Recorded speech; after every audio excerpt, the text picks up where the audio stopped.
Come on in, guys. Welcome to the Sit-Out Bench. I'm Matt. And I'm Joe. We're two friends from the Midlands who are absolutely die-hard Survivor fans. Over the next 16 weeks, we're excited for you to join us for pre-season, in-season and post-season content focusing on Survivor UK. You can follow us on Instagram, on Twitter, follow us, interact with us, and definitely give us a 5-star review on Spotify, Apple Podcasts, or wherever you're listening to the pod.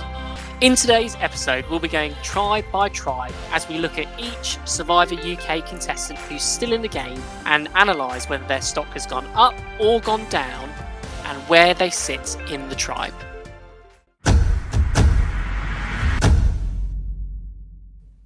Matt, just a couple more days now till the next Survivor episodes. How are you feeling? Yeah, I'm very much looking forward to it. We've got a nice tease at the end of the next one about the introduction of hidden immunity idols, so I'm interested to see where that goes. Definitely, man. The game kicks into another gear once there are idols involved, and hopefully that really drives strategy to just kind of next level thinking. And of course, an idol could easily throw everything that we're about to talk about today into complete disarray. Definitely. Well, we hope you've already listened in and enjoyed our recaps of episode 1 and 2. Me and Matt really felt we didn't get a chance to talk about all of the contestants and talk specifically about what we've seen of their game, what we've loved, or maybe what we didn't like. As we mentioned in today's episode, the plan is to go through everybody, talk a little bit about what we've seen so far and how that's impacted on our personal feelings about their position in the game. Matt, where do you want to start with, Calaton or Nena? I think we'll start with Nena. Why not? Fantastic. So we'll be going through the individuals who we think sit at the bottom of the tribe and then working our way to the top. So the first person we're going to be talking about in terms of their stock is Hannah. Matt, give me your initial thoughts. Unfortunately for Hannah, she hasn't had too much screen time to show us what she's got, but when she has got screen time, we first of all saw a pretty bad read when she believed that she could trust Chris and that he wouldn't say what she was telling him to Ashley. And then also, obviously, by no fault of her own, she kind of gets screwed by her own minority there, where she votes along with Sabrina, but Lee and Pegleg flip their votes to Rach. Yeah. So for me, I do feel like Hannah's stock has fallen a little bit, 'cause I did see her as someone with potential to be an authority figure in an alliance, but now I can't see how she could get herself into an alliance unless she lasts until the swap or merge and manages to weasel away in there. I really don't know Hannah. Out of all of the people who are playing Survivor UK, she's the one person I feel like I just don't know. I think she had a wicked character moment in the reward challenge where she went head to head against Lawrence. And we've really got to blow up. Just like she put up a proper fight against him. And I thought she was going to win. I really did. Yeah. So that was an awesome character moment. But apart from that, you're right. We've only ever seen her as like an accessory to someone else's game rather than really her driving anything or making decisions or being strategic. I don't know enough about her. Her stock has got to drop. And to be honest, in the preseason, I had her as someone who wasn't going to make the merge. I feel even more confident that she's not going to make the merge now.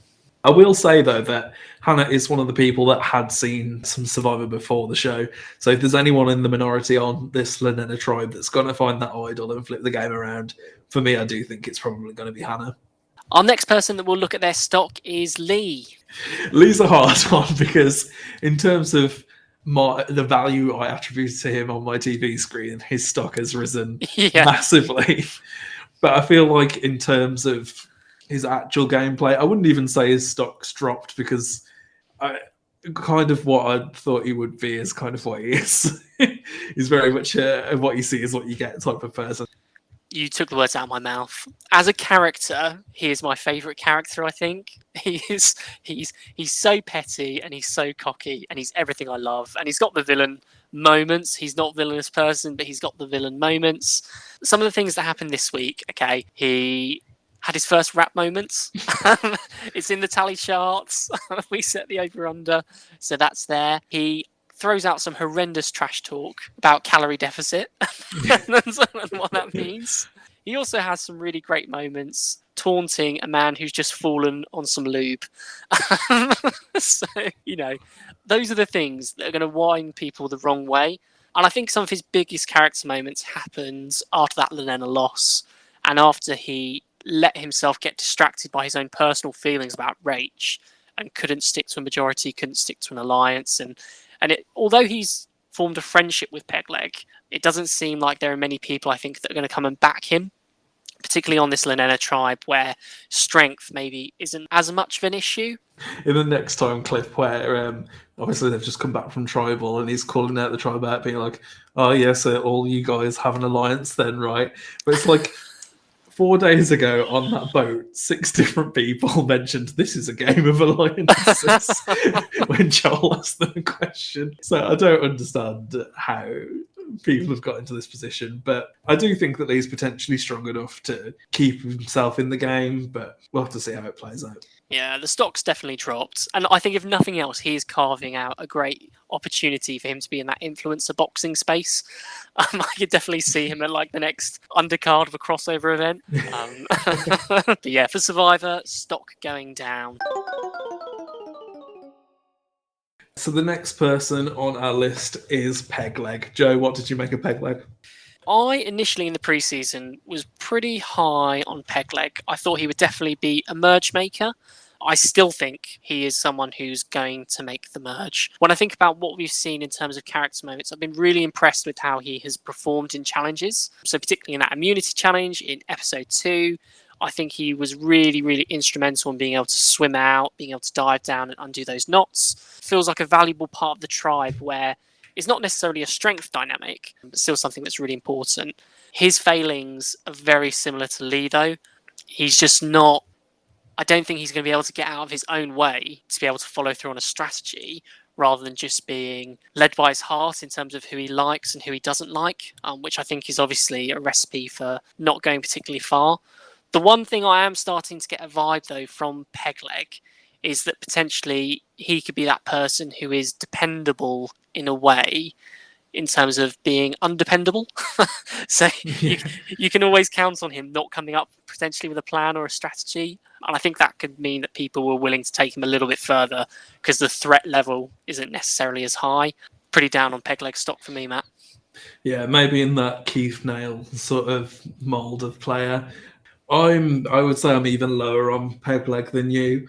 It depends very much on how he can appeal to Doug and Ren, because I think in terms of in Ashley and Rachel's mind, he's going to be top of their chopping block. So I think he's in a lot of danger from that perspective. But I do think, as you said, he could be someone that gets taken to the merge and is kept in as not being someone who's too much of a threat. So we'll have to see how that plays out for him. And I really like that point you made there, actually, about Rach, because as much as he might be off with Lee saying, complaining about Rach, that stuff's going to get back to her. Yeah.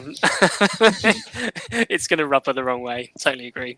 Yeah, so speaking of Rach, she's the next person on our list. She very much feels like the person in this 5-person alliance that has the least power. Well, I think tell me more is what I would say, because Doug and Ren, I think, have power because they can flip, not because they're at the top of the pyramid, in a sense. Yeah.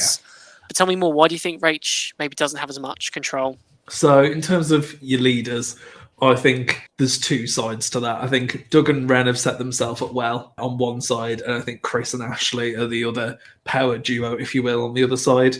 So if you look at it from that perspective, if they get to the final 5 together, Rach is in a very good position to be able to go with either group and potentially be in control there. But I also think that means she's the most dispensable. And if it does come down to they'll decide for some reason that they do want to keep Pegleg and Lee, I think Rach could be in a little bit of trouble there, especially if Doug and Ren decide to flip back over.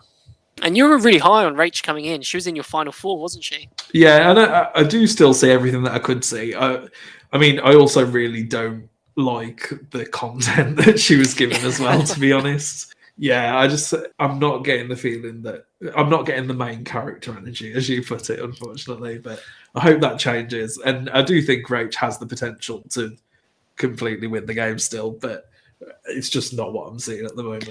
I think a huge part of her character arc through these first 2 episodes was really intertwined with Sabrina. Really, the main thing that she was doing is she was showing how frustrated. She was almost the voice for the tribe's frustration with Sabrina. It'll be really interesting to see now Sabrina's been voted out, what that then transitions into. If we just see more confessionals where Pegleg and her are kind of going back and forth, I think it's someone who I start to feel maybe doesn't have some of that strategic game behind her that maybe the producers want to show. For me, stock drop as well for Rachel this week. But like what you said, I think she still has the potential to rise high in the next coming episodes. Let's go next to Ashley. Ashley, big riser on my board, but was she a riser for you, Matt? Yeah, she was, and I'm very glad that I managed to snag her in the last round of our fantasy draft as my villain pick there. So I think Ashley's a very interesting one because she's one of these people that the style of game that she's playing could work well in an early season of Survivor, but also could potentially get her into trouble. She's very much taken control in a position where she needed to take control. I think she's well insulated in a good alliance, but also she's someone that's kind of sticking out as a bit of a threat. And I think it depends very much on how the other players are playing. Personally, I think if they decide to take her out because she has too much power, I think that's probably a pretty bad move. I think with someone that's playing like Ashley is, you probably want to take them fairly deep because you want them as a shield for your own game. So for me, Ashley's stock's risen because I can see it going quite deep off of that. Yeah, same. I was low on her, man. Like, if I was really honest coming in, my expectations were not high in what I thought she could deliver, what she could do. I really like her as that leader, and I think that's come to the forefront. And as you say, it's a double-edged sword. So I really think it's saved her this week. It can really be the thing that makes her easy to vote out in the weeks to come. But I have been very impressed in sort of the confessionals that she's given that have talked about, you know, the need to form alliances and to form a strategy early on. She's one of the few characters that have really vocalized that well and seem to really understand it. The big knock against her has to be the hand injury and what that kind of does going forwards. Ashley, we haven't seen the picture yet. We're excited to see it. Hopefully, this is what I hope happens. I hope there's some really good challenges that play to her strengths. A good puzzle, maybe something with balance, something where she can still be an active part of the challenges. I think the one thing that could really affect her stock is if there continue to be physical challenges. And obviously, in the next episode, she can't even sit out. She's going to have to take part. I was going to say, do we know if the sit-out rule's in effect in this season or not? But also from the next time clip, we can see that it's that one where they're in the water carrying weights and they have to run around in circles until one try catches the other. So if Ashley has to take part in that, she could be in trouble there. It will be a really good telling sign how bad her injury is if they make her sit out or if she kind of does it. So yeah, for me, Ashley had a really big rise in the stock value. I think she's really, really shown that she's come to play. I had her down as quite an early boot. I don't think that anymore. I think she can go a lot further. So that brings us to our top three for the Nena tribe. And next we have Chris. Joe, what are your thoughts on Chris? I think Chris is everything we need in Survivor. He's a really interesting character. And what I found really interesting is that he's driving forward a lot of the narrative of this season without having a huge amount of confessional time or real confessionals. So what we've seen from Chris so far, I think, are kind of two things. One, and most importantly, is a really strong social game. I think he's very quickly formed bonds with lots of different people. And although I don't think he's done it in the most natural way, he's done it in a way that's appealed to people and opened people up, and he's shown that he can both get information from them and also use that information to his advantage in terms of building an alliance or building a relationship. He's also shown is that kind of the ability to perform in challenges. And I think he's a bit of an all-rounder. I don't think he's a particularly specialist. You know, in the reward challenge episode 2, he was up against Matt and he won. You know, I don't know how much of a feat that is or not really. So I think he's someone who definitely, from his social game, could really thrive. But I do want to hear more from him about the type of game that he wants to play. My only knock against him is I feel like he can get burnt. There's a game, I think, that game you can only play for so long where you pit one side against the other and you're kind of the telltale, telling each other what the other group has said. So I think he probably needs to shift gears slightly, and I'm hoping that he leans in more to his alliance and building that out as a contrast to kind of being the mole and having that get him burnt. So high on Chris. I think his stock has risen. I was very shocked when I saw your confessional chart by seconds, where Chris was right at the bottom, because it didn't feel like that at all. It felt like he got a lot of screen time. But I completely agree. I think he's playing a bit of a triple threat game. I do worry for what that means later down the line, because I think that style of game, while it gets you deep, I think it almost guarantees you to be a late game threat. But obviously he does have challenge ability, so he could pull it out there. So yeah, I think Chris's stock has risen. I'm looking forward to see where it goes. We haven't really got a sense of where his storyline is going, apart from the fact that he's in this tight duo with Ashley. He's in this bigger overall alliance. I think he's in a good spot. So, well, next up in the people then that have either risen or fallen, and sitting just above Christopher is Ren. Ren's someone we both loved, Matt. How are you feeling about their stock? I am feeling that the BBC should give us more Ren content. Yes! Complete cowards. Hashtag Scren time. Oh, that's genius. No, it's annoying because the UTR gameplay always gets shafted in the first few episodes until they have time to explain it properly. Ren's obviously clearly in a very good position. They know what they're doing. They positioned themselves well with Doug. We saw that they kind of had good bonds with Rach and Ashley. There was a few scenes where they were like chit-chatting, making jokes with each other.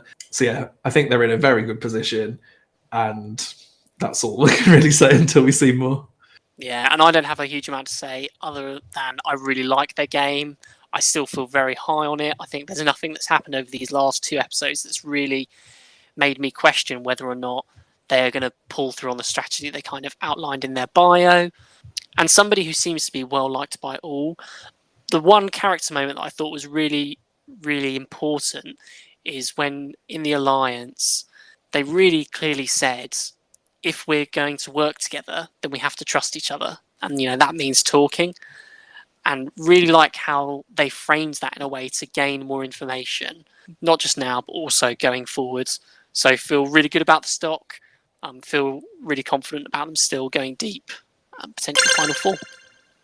Yeah, I completely agree. And so that means our top person for the Nena tribe is King Doug, obviously. King Doug. I think you mean the underdog. Incredible. So I don't think Doug played a flawless game in these first 2 episodes, but I think he played pretty near it. I think he's shown that he's a real physical asset in the challenges. He's someone who's needed. He's also someone who seems very social. People are approaching him. People want to work with him. And I like that he's positioned himself in the middle. Just like with Ashley, it can be Ashley being the leader. That's a double-edged sword. So can being in the middle. People don't want to flip too much. But I think he was really the one with the power controlling the votes. So if Doug wanted to, I would have felt confident in his ability to pull Sabrina, Lee, Pegleg, Hannah, all of those people in the same direction. And I think he made the correct call where he stands back, he assesses, thinks, what have I got a better long-term future in? Which alliance is going to take me further? And ultimately making that decision. So although it may feel like Ashley has a lot of the power, I think ultimately it's Doug who's got that. And I'm really getting the sense that he has that closeness with Ren, and that together they're going to be able to drive a lot of the strategy behind the scenes. So for me, Doug's stock just went up over the last 2 episodes. I think he deserves to be sat on top. Yeah, I completely agree. I'm feeling very good about my winner pick with Doug, obviously. Obviously, there was a few things that we had a few concerns over, being his ability to lie under pressure was obviously a bit of a worry there, but he pulled it off regardless. People don't seem to be too worried about where his loyalties lie. I think he's got a chance now to prove himself.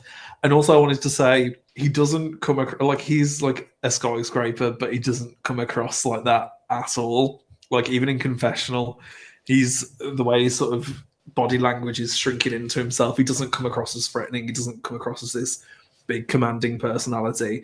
And I think when you see him with that 5-person alliance, he doesn't stick out as a threat at all. So I feel really, really good about Doug's position. Definitely more a BFG than a. Yeah. I don't know what the opposite of a BFG is than a UFG. Small, unfriendly elf.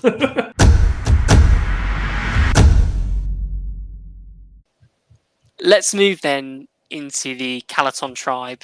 And again, just thinking about who we think has risen, who we think has fallen based on the last 2 episodes. And at the bottom of the tribe, we had Shy. I think it's not a surprise, really. The show is clearly pointing out to us that Shy is on the bottom. He unfortunately did rub a few people the wrong way on the first day, and now he needs to build those social connections in order to stay in. I do think that his strength in challenges is an asset to him and the rest of his tribe, and I do think that he might be able to possibly last another vote or two. But even Nathan was saying in the episode, he's on limited time. Like, yeah, we might not vote him out now, but he's definitely on everyone's hit list. And I think, unfortunately, it's going to be hard for him to get out of that situation. He had a horrendous first episode. there's no denying it. And Richard was the easy vote. And now Richard's gone, just as you said, there's nowhere for him to hide. And it's really easy for the rest of the tribe to fall back on. Actually, he was a bit bossy at the start. We don't like him. Let's just go consensus, easy votes. And I can't really see who he's going to build a relationship with to kind of cement his place further in the game. So even more telling than episode 1, I thought was episode 2, when he has woken up and he's talking about rethinking his game. And what he does is he doesn't go and talk to people, or he doesn't go and try and be more helpful in a sense. He goes and isolates himself trying to make a fire. And I think it's just a sign of someone who's kind of retracting in. I don't know how... We only saw the edited version, so he might be really, really strong. But I don't know how much having Nathan next to you in that challenge actually really helps in terms of, Potentially, yeah. We don't know how long he held it by himself, how long Nathan held it by himself. But I just have an impression that actually it was more Nathan guiding him to be really useful in the physical aspect of the challenge, rather than it was his brute strength really coming through. The other thing I think it goes against him is I just don't think we haven't seen any strategy yet from Calaton in terms of people wanting to make a move.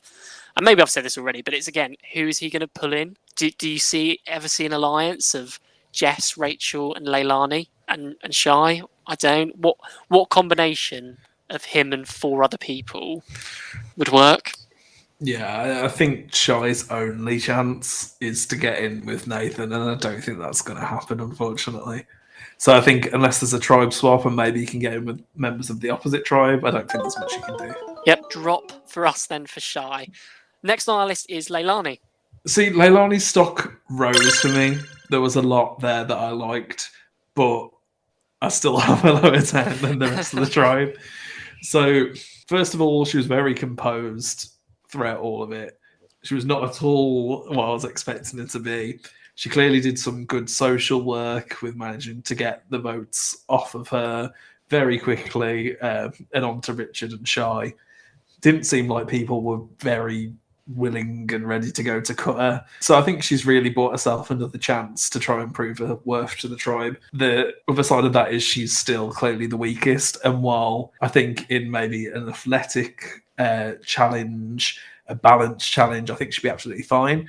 If there's another strength challenge and Calaton lose, if she sticks out again, I'm not sure there's too much that she'll be able to do to keep that target from locking onto her. That's my read as well. I think it's a tribe that likes that narrative. I think we've just seen it with Richard of, if you can't help us in challenges, are you going to help us moving forward? I think, yeah, a couple of bad challenges for her could mean that she's quickly on the chopping block. She didn't have a huge amount of screen time in that first episode until they lost the immunity challenge. And then we got a little bit more around why it shouldn't be her, why it should be Richard and others. So I really like your point. She definitely has a social game. She was able to pull something out of the hat there. But again, I just question how much of that was Richard being the square peg in a round hole, in contrast to her being able to sort of be silver-tongued and talk people into doing what she wants. I wasn't high on her coming in. I didn't think she'd make the merge. I still don't think she'd make the merge. Yeah, and so the interesting thing about the Calaton tribe is, besides Tanuke and Nathan, we don't know who's going to end up fleshing out the rest of their alliance. I think there's some safer picks that are obviously going to be coming up. But for me, there was this battle between Jess and Leilani. I think one of them's likely to be targeted for being weaker, and the other one's likely to manage to squeak through and carry on with that alliance. But purely based on the sheer amount of content that Jess has been getting, I have more faith in Jess being that person over Leilani. Next on our list is Rachel. Yeah, Rachel, for me, she just hasn't had any content she has had has been like narrational. So I haven't got anything from Rachel really. So for me, her stock has stayed exactly the same. I had a pre-merge with potential for merge. I'm leaning slightly more towards the merge now because I'm seeing potential targets be put in front of Rachel. I think she has a good chance of being able to get in with that core alliance. But as I said, we've not seen anything. So for me, this is where she lands again. If I don't know Hannah, I only know Rachel a little bit more. Yeah. it's not someone who really has a huge amount. And what we've seen of her hasn't given me a huge amount of faith that she's going to be super dynamic in this game. So really her only sort of confessional in episode 1, or the sort of screen time that she had, was where she was talking about how she didn't know who she was going to vote. And it was probably going to be a decision she made when she was in tribal council. Now, that could be out of sequence. She voted Richard and she voted with the majority. But apart from that, I haven't seen anything that really makes me think this is someone who is developing strong relationships or is really a vital part of the tribe. I'm a little bit higher on her only because I haven't seen anyone discredit her or be unkind to her. That just makes me think that she's very neutral. Yeah, and I think there is sort of a team camaraderie spirit that she does fit into, because obviously we see, I think it's Jess in the challenge when Rachel's in the head-to-head and Jess shouts, she'll wipe the floor, she's an East London girl. Yeah. And then obviously she does wipe the floor, so I think that's probably good for her as well. Helps that Ren slid down on butt, though. This is true. Made the challenge a lot easier. So the next person we have on our list is Matthew. Joe, how are you feeling about Matthew? Matthew, for me, is my Northern Rock. His stock is plummeting. I was so high on him coming in. Genuinely, I had him in our fantasy draft as my Captain America. I thought he was going to have the hero arc. I thought he was going to be able to play the sort of the youthful, inexperienced person to his advantage, to lull people into a false sense of security. I think he's getting a little bit of the dum-dum edit, a tiny bit. So in episode 1, where they're actually going to tribal council, he doesn't really get any screen time in thinking about who it's going to be or who it should be, or there's nothing showing him driving a conversation forward.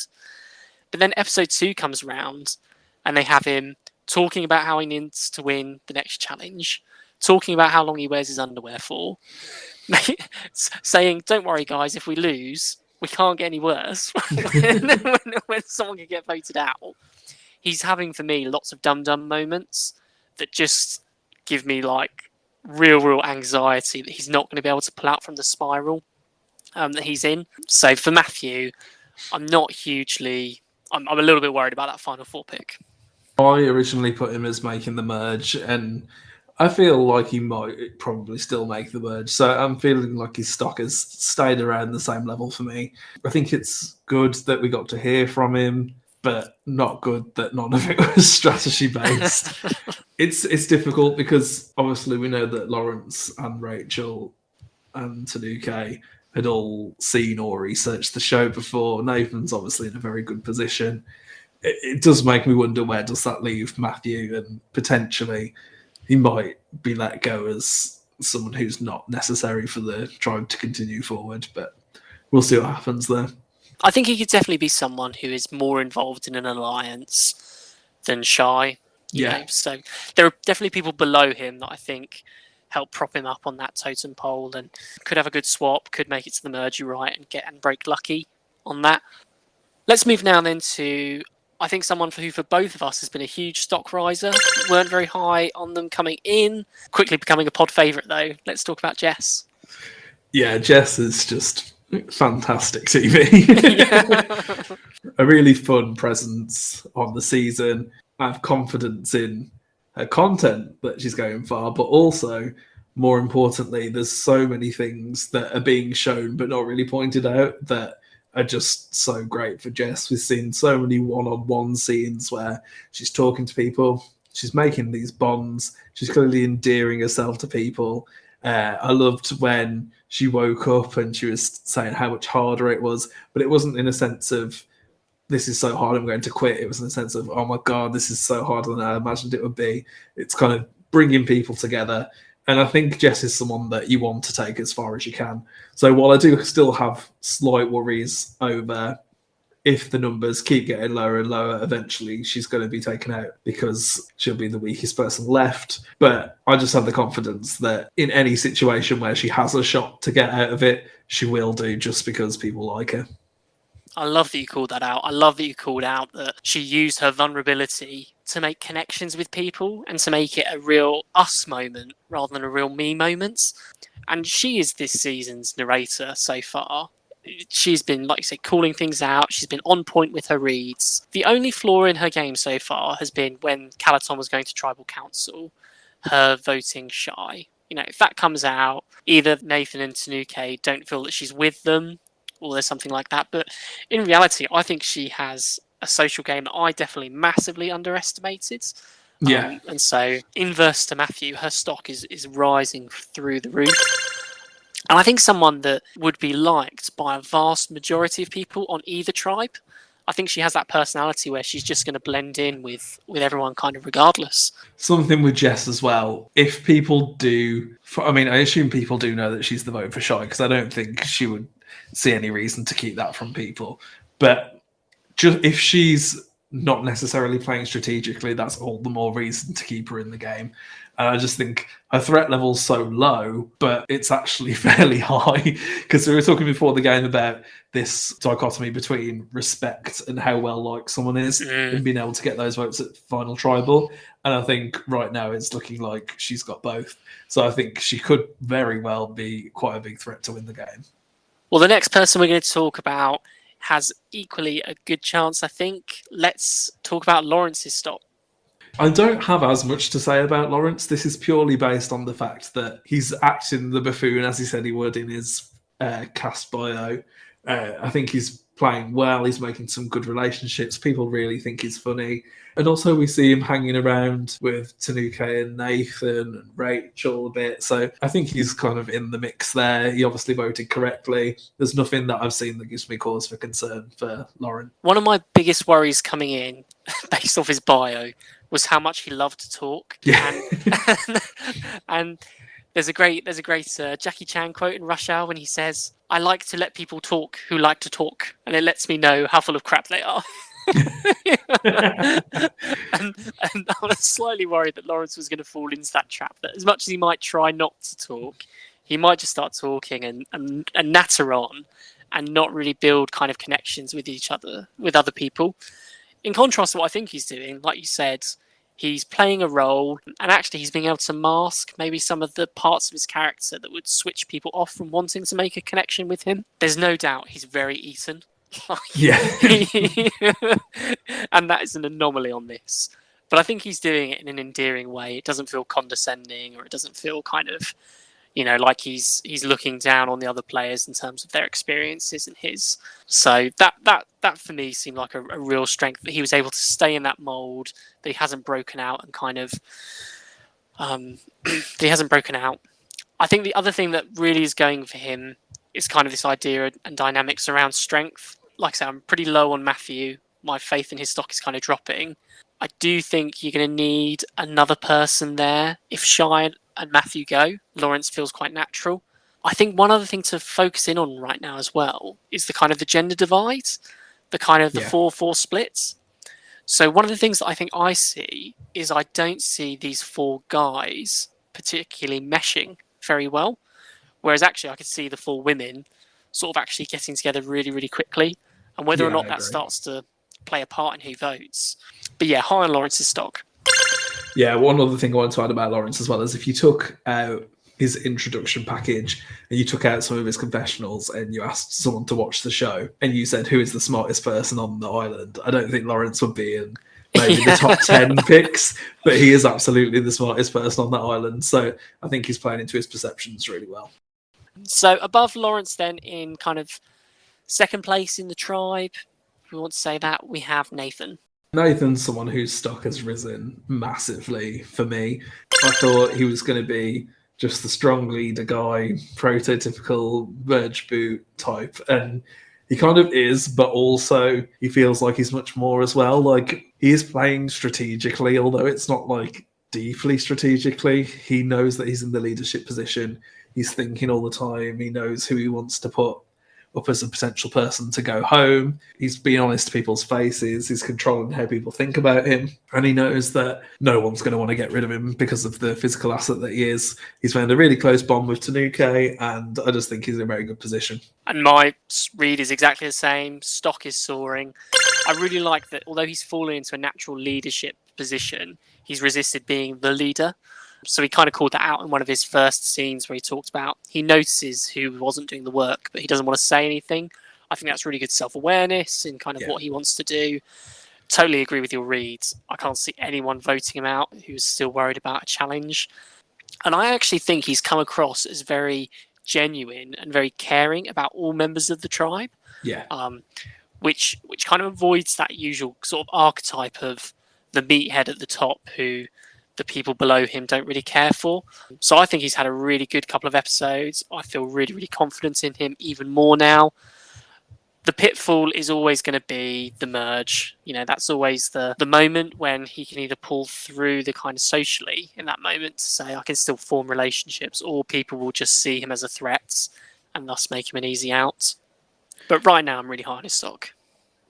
Yeah, and I just wanted to point out, because I forgot to in the recap, I found it hilarious that the first thing mentioned about Nathan was how huge he was. Yeah.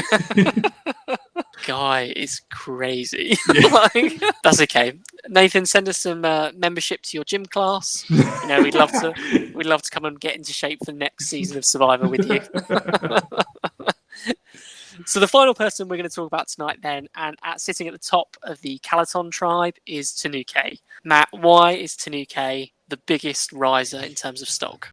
For me, Tanuki is clearly the best player on this tribe. I might even stretch to say across all of the contestants based off these first two episodes, because she's doing so much and yet so little at the same time. It's very effortless what she's doing. She's making great social bonds. We see her going between different groups, even with like Rich at the well. She's telling him, "Oh, you're fine," whatever, and then she goes and votes him out. Yeah. So she's got her fingers in all of the pies. She knows what she's doing, and I think she's in complete control. And I think Nathan would probably do anything that she told him to do at this point. So although Nathan looks like he's controlling the tribe, I do think it's actually Tanuki that is controlling the tribe. Totally agree. She's the bus driver. She's telling him where to go. Loved your call out there. She is ruthless. Yeah. If you could blow kisses to someone and then go vote them out of a game that they've probably given up, like, you know, their life, their children, therefore, you could do that. I am here for it. So yeah, really, really high on her. And also thought that, again, that kind of those connections, if she's making a connection with Richards, who perhaps we thought was the most out on the tribe, if she's like the strongest ally and the strongest connection there, then, you know, I feel fully confident that she can connect with all of the other people on the tribe. And like that she's thinking in terms of that alliance. You know, it's her that was driving the conversation with Nathan about, I think we have a little bit of power here. She's the one who's recognised that. So I think rightfully she deserves to be sitting on top of this tribe at the moment with the highest stock. Yeah, she's the true triple threat. And I love the fact in that scene where she says to Nathan, "I could never vote Rich out." And then like 3 seconds later, it's like, "Rich." Holding the parchment up to the camera. It could be over so quick, though. You know, I think that is the thing with her. You don't realise quite how ruthless she is until she's done it. And then you've just got nothing but respect left for her. Although maybe she just doesn't want to play with the strongest players in the game, like Richard said as he left the show. Yeah. Nathan's next. He needs to watch his back. Fantastic. Well, we hope you've enjoyed us going through each tribe and each individual player as we've talked about whether they've risen or whether they've fallen in our eyes. Episode 3 comes out this coming Saturday, and episode 4 comes out on Sunday. As always, we'll be live tweeting throughout episode 3 and 4. You can follow us on Instagram at the Sit Out Bench, all lowercase with full stops in between each word. And our X is at the Sit Out Bench. Definitely jump on and follow us there. You'll see some excellent live tweets, hopefully. Fantastic. Well, from us, that's everything. We'll see you next time. Thanks very much, guys. Bye.